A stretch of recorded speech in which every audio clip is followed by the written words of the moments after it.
दोस्तों, आज की इस वीडियो में हम बात करने वाले हैं कि अज़ान के वक्त कुत्ता क्यों रोता है। आपने देखा होगा कि अज़ान के वक्त ख़ास तौर पर फजर की अज़ान के वक्त बहुत ज़्यादा कुत्ते रोते हैं। तो उनकी क्या वजह है, किस वजह से वो कुत्ते रोते हैं, यही हम आपको आज की इस वीडियो में बताएंगे।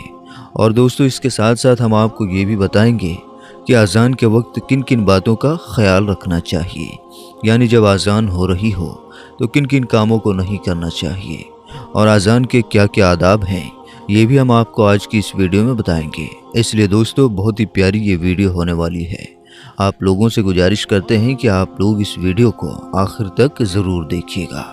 दोस्तों, वीडियो शुरू करने से पहले आप अगर हमारे चैनल पर नए आए हैं तो चैनल को सब्सक्राइब करके बेल आइकन ज़रूर दबाइएगा।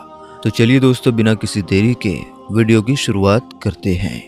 दोस्तों, हर कोई ये जानना चाहता है कि क्या वजह है कि अज़ान होते ही कुत्ते रोने लग जाते हैं और अज़ान पूरी होते ही खामोश हो जाते हैं, और ऐसा ख़ास कर फजर की अज़ान पर ही होता है। तो चलिए बताते हैं आपको कि इसकी क्या वजह है। दोस्तों, अल्लाह ताला ने जानवरों के अंदर एक ऐसी ताकत अता फरमाई है जो हम इंसानों को नहीं दी है, जबकि अल्लाह ताला ने इंसानों को अशरफुल मखलूक़ात बनाया है, यानी कि तमाम मखलूक़ात में सबसे बेहतर बनाया है। लेकिन अल्लाह ताला ने इंसानों को वो ताकत नहीं दी जिससे वो आसमानों या फिर चलते फिरते शैतान बलाओं या फिर मुसीबतों को देख सकें। लेकिन ये जानवर उन्हें देख सकते हैं। उन्हें बेज़ुबां होने की वजह से वो इंसानों को नहीं बता सकते, लिहाजा वो ऐसी आवाज़ें निकाल कर इंसानों को ख़बर करने की कोशिश करते हैं। तो जैसे ही अज़ान शुरू होती है, ख़ास कर फजर की अज़ान हो, तो जितने भी शैतान और बलाएँ होते हैं वो रात के वक्त ज़्यादा निकलते हैं, और अज़ान की आवाज़ सुनते ही वो तमाम शैतान और बलाएँ वहाँ से भागना शुरू कर देते हैं। ये देखते ही कुत्ते रोने जैसी आवाज़ निकालना शुरू कर देते हैं। कुत्ता जब किसी इलाके में बहुत ज़्यादा रोता है और अगर कुछ ही दिनों में उस इलाके में किसी का इंतकाल हो जाता है, तो इसलिए लोग उसे मनहूस समझकर भगा देते हैं। वो बेज़ुबां मनहूस नहीं होता, बल्कि उसे ये इल्म होता है कि इस इलाके में कोई मुसीबत आने वाली है, और वो इंसान को आगाह करने की कोशिश करता है। तो आप समझ गए होंगे कि अज़ान होते ही कुत्ता क्यों रोता है। ये तो आप जानते ही हैं कि रात के वक्त शैतान और बलाएं निकलते हैं, और सुबह के वक्त जब फजर की अज़ान होती है तो वो शैतान और बलाएं भागना शुरू कर देते हैं, जिनको देखकर कुत्ते रोने जैसी आवाज़ निकालना शुरू कर देते हैं ताकि इंसान आगाह हो जाए। दोस्तों, अब हम आपको बताते हैं कि अज़ान के वक्त किन किन बातों का ध्यान रखना चाहिए। नंबर 1, अज़ान के वक्त बातचीत ना करें। नंबर 2, अज़ान हो रही हो तो सलाम भी नहीं करना चाहिए। नंबर 3, अज़ान के वक्त कोई सलाम करे तो जवाब भी नहीं देना चाहिए। और नंबर 4, अगर कुरान की तिलावत भी कर रहे हों तो भी अज़ान के वक्त खामोश हो जाएं। नंबर 5, अज़ान का अदब ना करने वालों पर अल्लाह का सख्त अज़ाब होगा। और नंबर 6, अज़ान को गौर से सुनें और हर कलिमात को दोहराएं। नंबर 7, अगर रास्ते में अज़ान शुरू हो जाए तो ठहर जाएं। नंबर 8, अज़ान के वक्त अज़ान पर गौर ना करने वालों पर अल्लाह का अज़ाब होगा। नंबर 9, अज़ान के वक्त किसी भी तरह का कोई संगीत नहीं सुनना चाहिए।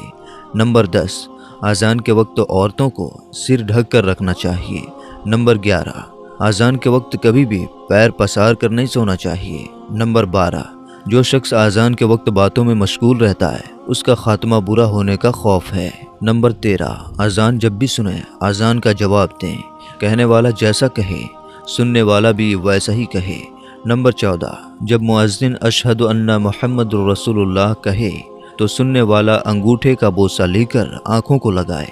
और नंबर 15, खुतबे की अज़ान का जवाब जुबान से देना मुक्तदियों के लिए जायज़ नहीं है। और नंबर 16, हैज़ो नफास वाली औरत को अज़ान का जवाब नहीं देना चाहिए। नंबर 17, पेशाब या पाखाना करने वाले अज़ान का जवाब ना दें। दोस्तों, अज़ान के दौरान इन बातों का ज़रूर ख्याल रखें। अल्लाह हमें और आपको इन सब बातों पर अमल करने की तौफीक अता फरमाए। आमीन सुम्मा आमीन। दोस्तों, अब हम आपको बताते हैं कि 11 कामों के करने से अल्लाह पाक घर से बरकत ख़त्म कर देता है। तो वो 11 काम कौन कौन से हैं, आइए हम आपको बताते हैं। नंबर 1, बिस्मिल्लाह पढ़े बग़ैर खाना खाने वाले के घर से। दोस्तों, ऐसे घर में हमेशा गरीबी बनी रहती है, जिस घर में हमेशा रिज़्क देने वाले का शुक्रिया अदा ना किया जाता है, और जिस घर में खाना खाने से पहले बिस्मिल्लाह ना पढ़ा जाता हो। تو دوستو اگر آپ یہ چاہتے ہیں کہ آپ کے گھر میں برکت بنی رہے اور آپ کے رزق میں برکت ہو تو جب بھی کھانا کھائیں تو کھانا کھانے سے پہلے بسم اللہ ضرور پڑھ لیا کریں۔ نمبر 2، بغیر وضو کیے قرآن پاک پڑھنے سے دوستو اللہ پاک ایسے گھر سے بھی برکت دور کر دیتا ہے جس گھر میں قرآن پاک کو بغیر وضو کیے پڑھا جاتا ہو۔ تو دوستو اس بات کا بھی ضرور خیال رکھیں کہ جب بھی قرآن کریم کی تلاوت کریں تو وضو ضرور بنا لیا کریں، اور بغیر وضو کیے قرآن پاک کو چھونا تک نہیں چاہیے، کیونکہ ایسا کرنے سے بھی گھر سے برکت ختم ہو جاتی ہے۔ اور نمبر 3، گھر پر آئے سوالی کو خالی ہاتھ لوٹانے سے دوستو اس بات کا بھی آپ ضرور خیال رکھیں کہ آپ کے گھر پر جب بھی کوئی سوالی آئے یعنی کوئی مانگنے والا آئے تو اسے آپ کچھ نہ کچھ ضرور دیں، اس کو خالی ہاتھ نہ لوٹائیں۔ اور اگر آپ اس کو خالی ہاتھ لوٹا دیتے ہیں، اگر اس کے منہ سے آپ کے لیے کچھ بد دعا نکل گئی تو آپ کا گھر تباہ و برباد ہو جائے گا۔ اور نمبر 4، مہمان آنے پر ناراض ہونے کی وجہ سے دوستو اسلام میں مہمان کا مرتبہ بہت اونچا ہے، اور مہمان کی خدمت کرنے کی وجہ سے ہی پیارے نبی صلی اللہ تعالیٰ علیہ وسلم نے فرمایا کہ مہمان کی خدمت ضرور کریں۔ تو آپ اس بات کا بھی ضرور دھیان رکھیں کہ آپ کے گھر میں جب بھی کوئی مہمان آئے تو آپ اس کی خدمت دل سے کریں اور آپ اس کو خوش کر کے ہی گھر سے ودا کریں۔ مہمان کو ناراض کرنے والے گھر سے اللہ پاک برکت ختم کر دیتا ہے۔ اور نمبر 5، ماں باپ کے ساتھ بدتمیزی کرنے والے گھر سے دوستو اللہ تبارک و تعالیٰ ایسے گھر میں بھی ہمیشہ غریبی بنائے رکھتا ہے۔ جس گھر میں والدین کی عزت نہ کی جاتی ہو، یعنی جس گھر میں ماں باپ سے بدسلوکی کی جاتی ہو، تو دوستو آپ لوگ بھی اس بات کا ضرور خیال رکھیں کہ آپ اپنے والدین کو ہمیشہ خوش ہی رکھیں، بھول کر بھی کبھی اپنے ماں باپ کو ناراض نہ ہونے دیں، کیونکہ دوستو ماں باپ کی دعا یا پھر بد دعا وہ اللہ کی بارگاہ میں ضرور قبول ہوتی ہے۔ اور نمبر 6، آمدنی سے زیادہ خرچہ کرنے والے گھر سے دوستو فضول خرچی کرنا اللہ کو ناپسند ہے، اس لیے آپ اتنا ہی خرچ کریں جتنی آپ کی آمدنی ہو۔ اگر آپ اپنے آمدنی سے زیادہ خرچ کرو گے تو اللہ تعالیٰ آپ کے گھر سے برکت ختم کر دے گا اور آپ کے گھر میں ہمیشہ غریبی بنی رہے گی۔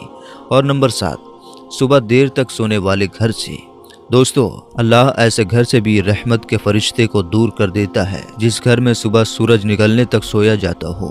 اس لیے اگر آپ چاہتے ہو کہ آپ کے گھر میں برکت ہو تو آپ کو چاہیے کہ صبح فجر کی اذان سے پہلے اٹھیں اور فجر کی نماز پڑھیں، پھر دیکھیں کہ آپ کے گھر میں کس طرح برکت ہوتی ہے اور آپ کی زندگی کس طرح بدل جاتی ہے۔ نمبر 8، 40 دن سے زیادہ زیر ناف بال رکھنے کی وجہ سے دوستو اسلام ایک پاک اور صاف مذہب ہے اور پاکی کو ہی پسند کرتا ہے، اس لیے اگر کوئی شخص زیر ناف بالوں کو 40 دن سے پہلے صاف نہیں کرتا تو اللہ اس عمل کو ناپسند فرماتا ہے، اور ایسے شخص کے گھر سے بھی اللہ تعالیٰ برکت کو ختم کر دیتا ہے۔ اور نمبر 9، اولاد کو کوسنے کی وجہ سے دوستو جو شخص اپنی اولاد کو کوستا رہتا ہے یعنی کہ ان کو گالیاں دیتا رہتا ہے، اور خاص طور پر جو شخص اپنی بیٹی کو گالی دیتا ہے تو اللہ تعالیٰ ایسے گھر سے بھی برکت ختم کر دیتا ہے اور ایسے گھر میں بھی ہمیشہ غریبی بنی رہتی ہے۔ اور نمبر 10، مغرب اور عشاء کے بیچ سونے کی وجہ سے دوستو اللہ نے عشاء اور مغرب کے بیچ کے وقت میں سونے سے منع فرمایا ہے، اس لیے دوستو اگر آپ چاہتے ہیں کہ آپ کے گھر میں برکت ہو تو کبھی بھی آپ بھول کر بھی عشاء اور مغرب کے بیچ نہ سوئیں۔ اور نمبر 11، قرآن پاک کی تلاوت نہ کرنے کی وجہ سے دوستو جس گھر میں قرآن پاک کی تلاوت نہ ہوتی ہو تو اللہ پاک ایسے گھر کو بھی ناپسند فرماتا ہے اور اللہ ایسے گھر میں بھی ہمیشہ غریبی بنائے رکھتا ہے۔ تو دوستو یہ وہ 11 کام ہیں جن کے کرنے سے اللہ پاک گھر سے برکت ختم کر دیتا ہے اور ایسے گھروں میں ہمیشہ غریبی بنی رہتی ہے۔ تو دوستو اگر آپ یہ چاہتے ہیں کہ آپ کے گھر میں بھی برکت ہو اور آپ کا گھر غریبی اور پریشانی سے بچا رہے تو ان 11 کاموں کو کبھی بھی بھول کر نہ کریں۔ دوستو ہم امید کرتے ہیں کہ آپ کو ہماری آج کی یہ ویڈیو بہت اچھی لگی ہوگی۔ دوستو اگر ویڈیو پسند آئی ہو تو دل سے ایک لائک کر دیجیے گا اور اپنے قریبی دوستوں میں ضرور شیئر کر دیجیے گا۔